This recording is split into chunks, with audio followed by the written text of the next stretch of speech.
Hello everyone, welcome back to our channel. Today, we're going to show you a quick and easy way to check your brakes at home. Regular brake inspections are crucial for your safety on the road, so let's get started. Park your car on a flat surface and engage the parking brake. Remove the wheel lug nuts using a lug wrench and take off the wheel. Locate the brake caliper, which is the part that squeezes the brake pads against the rotor.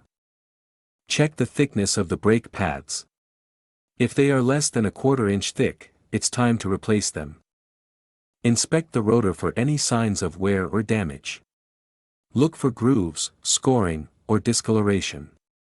Check the brake lines for any leaks or damage. Make sure they are securely attached. Press the brake pedal and listen for any unusual noises like squeaking or grinding.